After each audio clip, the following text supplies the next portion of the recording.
And we have decided today to conduct the lecture program on Dr. Vikram Sarabhai, because this is the birth centenary year of Dr. Vikram Sarabhai, who has contributed a lot to the Indian space program.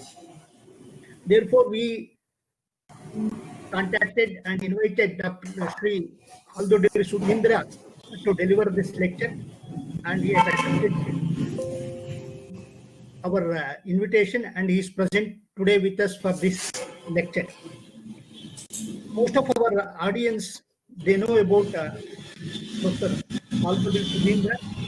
He is born and brought up in Bangalore itself, and he has completed his BE from famous UVCE, Bangalore, in the branch Mechanical Engineering.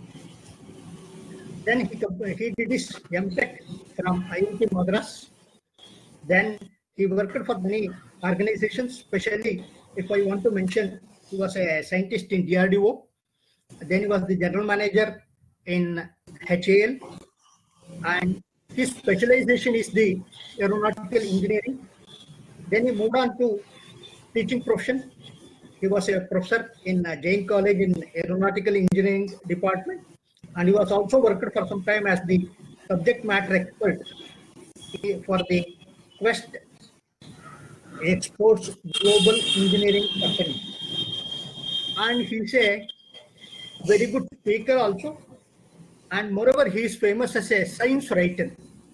He writes regular articles in the Kannada papers about the scientific development and scientific issues every week, and it is a very difficult task to know very well. Writing articles on scientific subjects in Kannada. He has mastered the art of writing scientific articles in simple Kannada for any common man can understand. It is I think it is a born gift, or a gift from his father, who was a very well-known journalist. And the same genes has continued, and his daughter also writes articles and they are quite popular too. Today, I request Professor Haldodderi Sudhindra to deliver the lecture. At the same time, I want to invite all the participants in this program on behalf of Mythic Society. And sir, it is for you to continue now. Thank you, Mr. Prasanna, for your kind words. And I thank Mythic Society, Professor Haldodderi, Mr. Nagaraj, and Mr. Jaisima. And I also welcome all the people who are watching this lecture on a Sunday morning. Very good morning to each one of you. We have heard stories about Chanakya in our early childhood as a man known for determination and perseverance. While I flip through a heap of books on Indian space saga written by the scientists who are closely associated with Vikram Sarabhai, I find an image of Chanakya in him. Honestly, I have never seen Sarabhai in my lifetime. When he left this world in 1971, I was a 4th standard student. While working at DRDOः, I had occasions to meet APJ Abdul Kalam, who carried forward the working style of Sarabhai in DRDOः. I had occasions to listen to some of my senior colleagues of DRDOः like Prahalada Ramrao and VP Sandlas. For 6 years at Karnataka Science and Technology Academy as a member, I had hundreds of occasions to meet and interact with its chairman, Professor U.R. Rao. Rao, as the first PhD student of Sarabhai, knew him too well. C.R. Satya, who carried rocket cone on a bicycle at Tumba, is known to me for decades. The anecdotes shared by all these doyens made a lasting impression on me, which inspired me to read more about his works and also plan to speak about it. I start this lecture with a quote on Vikram Sarabhai shared by his colleague R. Arvamudan in his book, ISRO, A Personal History. According to Professor S. Ramaseshan, former director of IISc, Sarabhai's father called him back to India when the Second World War broke out. Then Sarabhai was taken to Sir C.V. Raman, director of Tata Institute, and sought a research position under him. Sir Raman asked the young Sarabhai if his father had dragged him there by the collar. Apparently, Sarabhai answered, "No, sir. I told him I would return to India only if I could work with you." Sir Raman was so pleased that he immediately took him on and offered him a stipend of rupees 30 a month. Born with a silver spoon in his mouth, Sarabhai would not have taken that stipend at all. While at the Tata Institute, he built complicated telescopes to detect cosmic rays using only indigenous materials, as imported material was scarce during the war years. Once the war was over, Sarabhai went back to Cambridge to complete his research and got his doctorate degree. Sarabhai's first PhD student at the Physical Research Laboratory, Professor U.R. Rao, writes in his book, India's Rise as a Space Power, about the initial days of Sarabhai's work. Soon after returning from Cambridge with a PhD, Sarabhai pursued a charitable trust controlled by his family and friends to endow a research institution near home in Ahmedabad. The Physical Research Laboratory was established on 11th November 1947 at his home premises. He and his colleagues were carrying out detailed balloon exploration of the cosmic ray intensity variations observed on Earth. They established a number of cosmic ray observations at strategic locations such as Trivandrum, Kodaikanal, Ahmedabad, and Gulmarg. PRL had also established ground and balloon-based measurements of ozone and night air blown to understand the upper atmosphere. Rocket experiments with artificial vapor clouds can provide an in-situ data on wind velocities, shears, and regions of turbulence on the 80 to 180 kilometer atmosphere above magnetic equator. As Professor E.V. Chitnis, one of the founders of Indian National Committee for Space Research, the earlier avatar of ISRO, said, Sarabhai used to get so many scientists to excite us, to stimulate us in PRL in 1950s. Yes, Chandrasekhar was one. You name a top scientist and he would come for a lecture at PRL. Because of very meager resources, we made all our instruments ourselves. We were looking at all radiations, including cosmic rays, coming from outer space, which were creating very interesting physical phenomena, first in atmosphere and then at ground. When our work matured, after 10 years, we started looking at space, which would provide new cutting edge to our research. Sarabhai had great knack of picking things out of so many options, something very meaningful and something which could be achieved quickly and would create an impact so that more work could be done. At the time, the rockets were something which has to be closely guarded and preserved because of the Cold War. It was Sarabhai who proposed to the UN that both USA and USSR could come together to create an international facility for all nations, including France and UK, at India. That was how the Tumba Equatorial Rocket Launching Station, TERLS, was conceived in 1962-63. Tumba was an ideal place for studying both the magnetic equator with the equatorial electrojet above as well as monsoon pattern.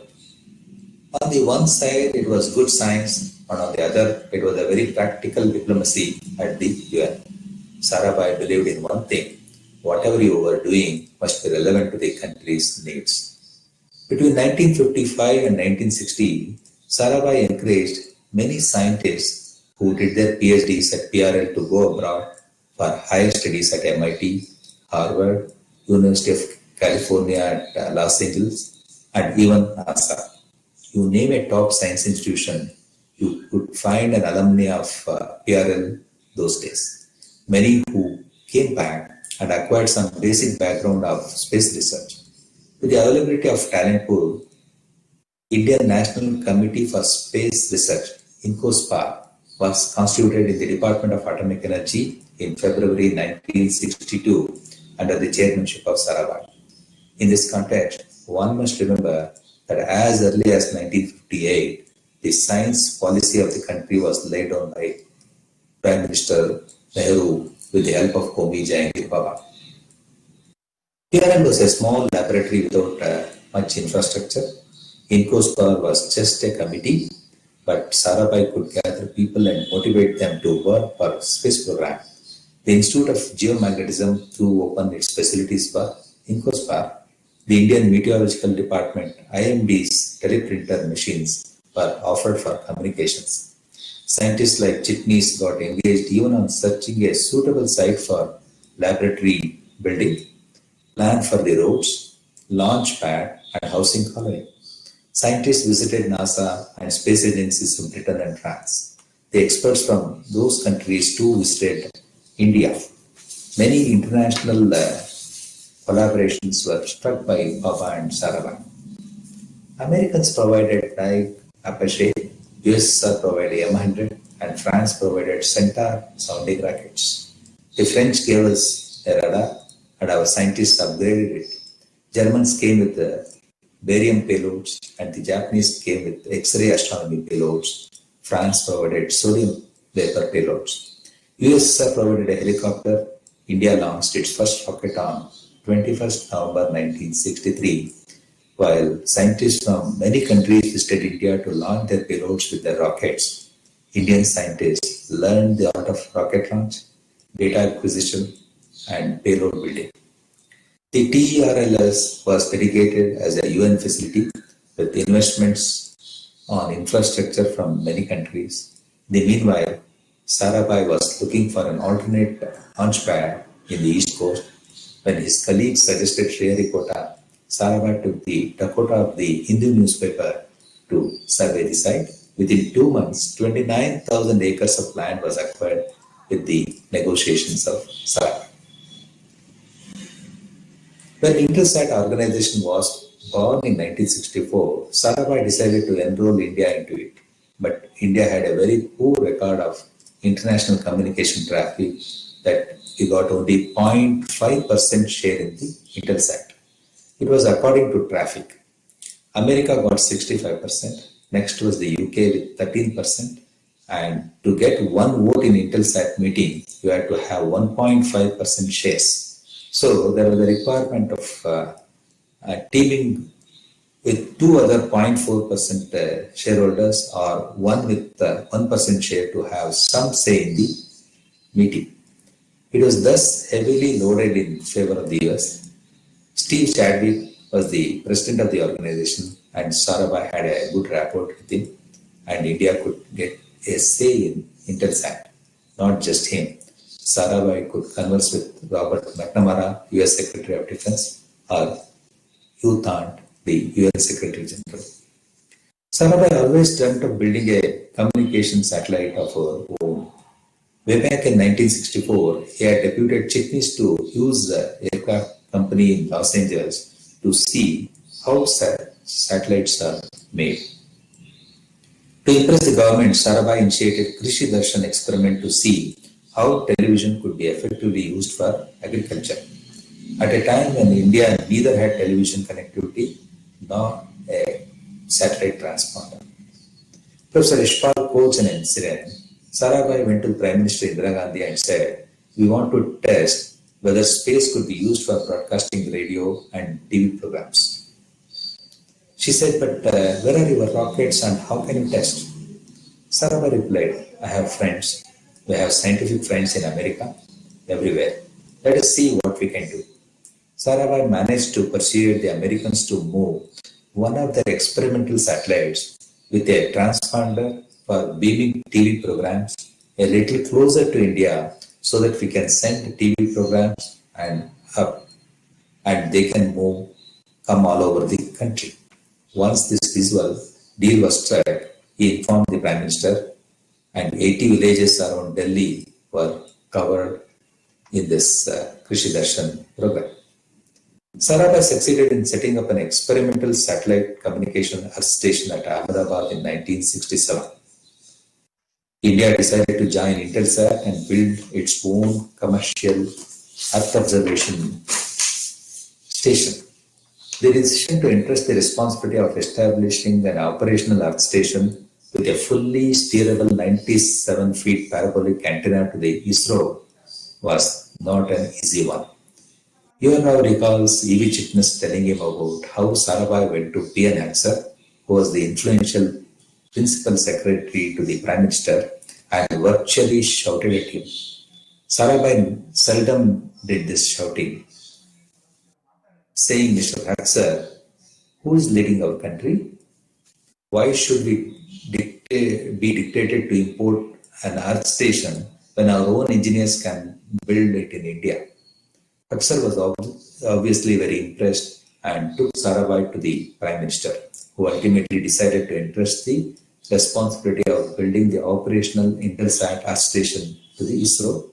It was constructed by Indian engineers at RV near Pune and handed over to VSNL in 1970 for carrying out international telecommunication through Intelsat. So here all recollects from his memoir on the endless discussions that were held during 1965 to 1970. Stretching over long hours in the night by Sarabhai with his scientists, Sarabhai was receiving, collecting and synthesizing ideas coming from all quarters. Once he suddenly decided that Rao to accompany him to Bombay to his official residence in Malabar Hill. All friends he invited would stretch themselves on the carpet after dinner, sipping a glass of lemon juice, and discuss the goals to be set, steps to be taken, and the bridges to be crossed to conceptualize and evolve an optimal space program for India. When US launched its first Earth Resources Technology satellite in 1967, Sarabhai was restless. He asked Yashpa, if Americans could learn about this remote sensing technology on their own, why not we do it? He got people of TIFR who were sending weather balloons and astronomy balloons. He requested his colleagues at PRL, Professor P.R.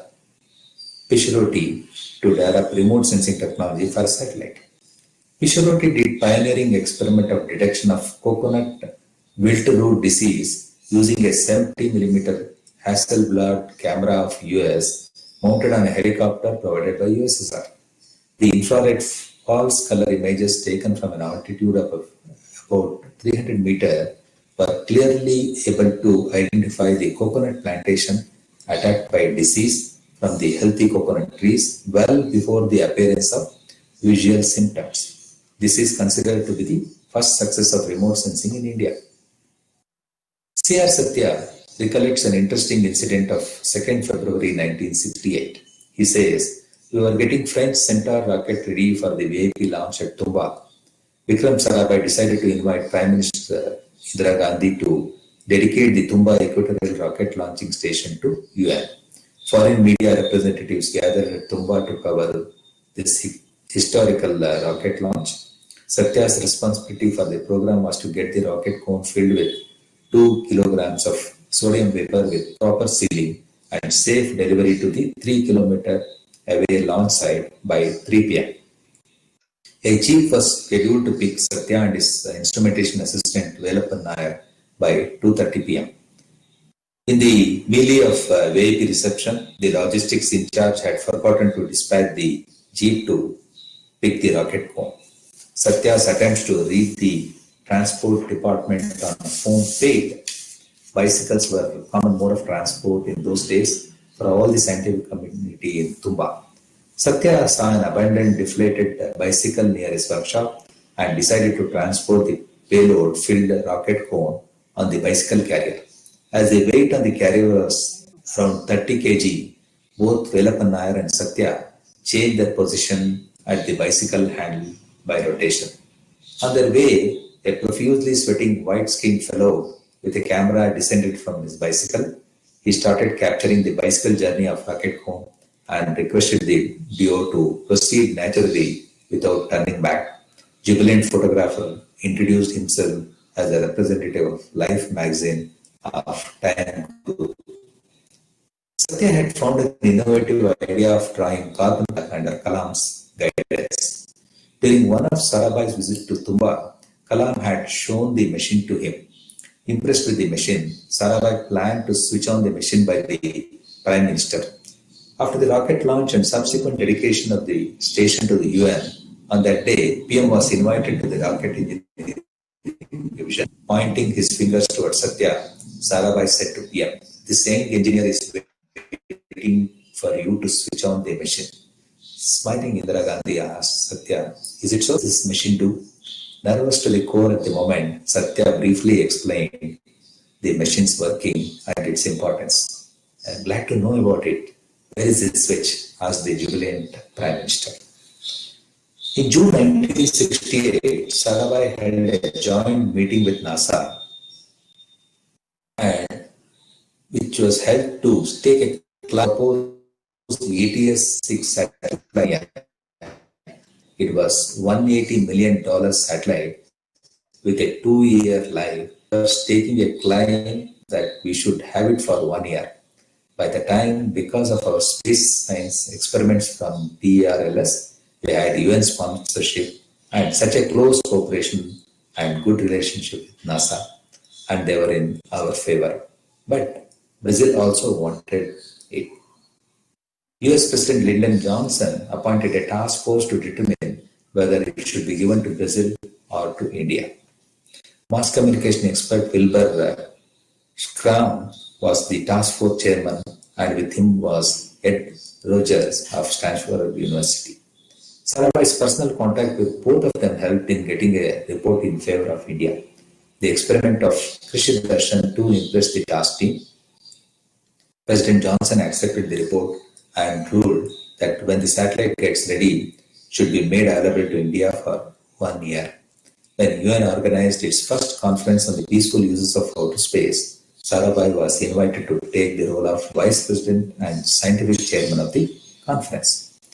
There is an interesting anecdote of R. Arvamudan about Sarabhai's determined perseverance in the book From Fishing Hamlet to Red Planet, India's Space Journey. The European Launcher Development Organization, ELDO, had just decided to abandon its program to develop an all-European satellite launch vehicle after a series of failures of its developmental launches from the Woomera Range in Australia. This was in the late 1960s. They were scrapping a brand new satellite telemetry and tracking station, which was up to auction as scrap. Sarabhai thought this was a great opportunity for India to acquire the system at a very low price for our own programs. Along with the reports, we suddenly received a call from Sarabhai to proceed to a remote northern Australian station called Go, where the bidding for an auction was being held for the system. A colleague and I were to meet Sarabhai at Bombay and then proceed to Australia, where Hedges Murthy would join us. We reached Bombay and were asked to go to the Reserve Bank of India to collect the foreign exchange for bidding at the auction. We called on the RBI official and explained our requirement.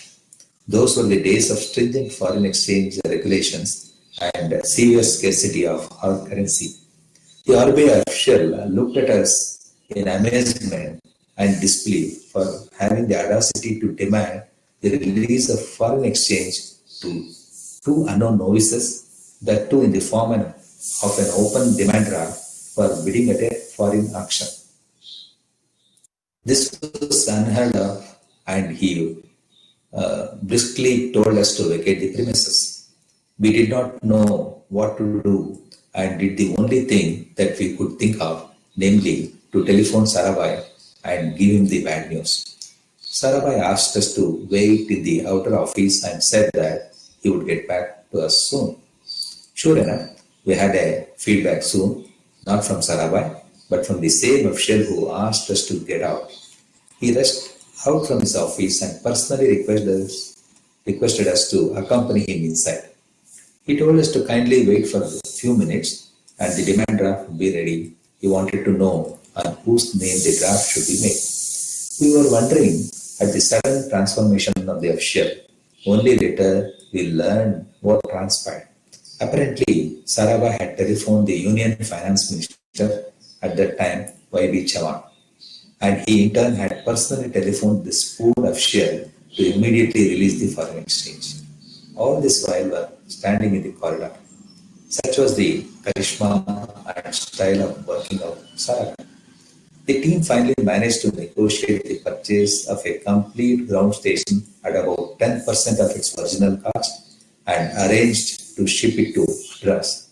This was later received and installed at Sriharikota Range as the first satellite telemetry ground station of India. Professor Rao recollects another incident related to the satellite project. While he was toying with the idea of building a 100 kg scientific satellite compatible with a Scout rocket, the PM Mrs. Gandhi gave a letter to Sarabhai in April 1971. She had received it from D.P. the Indian ambassador in Moscow. Soviet Academy of Sciences was ready to assist India in space exploration. Sarabhai immediately arranged a meeting in May 1971 at his office in Delhi with USSR Ambassador Pegov. Rao was suddenly summoned to Delhi without any prior knowledge of what was in store.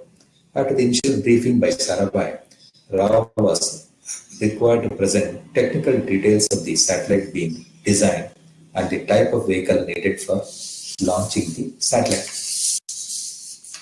After patiently hearing Rao, Pegov asked him about the weight of the satellite launched by Chinese. On hearing it was about 190 kg, Pegov told the team that the first Indian satellite must be heavier than the first Chinese one, and Soviet Union was ready to launch it for India, whatever be its weight. Soon, Rao and his team were deputed to Moscow. A 360 kg satellite was thus conceptualized. That was Aryabhata, launched in 1975. Sarabhai spent his last working day, 29th December 1971 at Tumba. On that day morning, he had brought Kengal Hanmantaya, who was Central Railway Minister, from Delhi with him. He took him to Space Science and Technology Center at Valley Hills 2. The purpose of this visit was to request the minister to provide a railway station at Delhi to help the commuting ISRO staff. Rao recollects many anecdotes about Sarabhai in his book, and he writes, a special session on Dr. Sarabhai was arranged at the 1972 International Cosmic Ray Conference held at Denver, Colorado, in which 4 of his most intimate friends and colleagues, Professor Bruno Rossi, MIT, Professor Bernard Peters from Denmark, Professor M.G.K. Menon, and Professor Rao from India, and Dr. Sarabhai's contributions to science were recorded in the conference.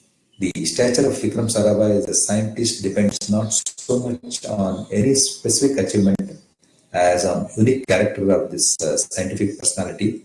For him, scientific research was an act of love towards nature, had an almost uncanny capability to absorb and store in his mind a vast amount of experimental and theoretical data. Having done that and guided by what I am tempted to call an artistic intuition, he would then proceed to arrange these data into a self-consistent picture, bringing out hidden regularities and relationships. A picture which, through the years, would progressively evolve and become more precise. This is why his inspiring influence was as widely and so strongly felt.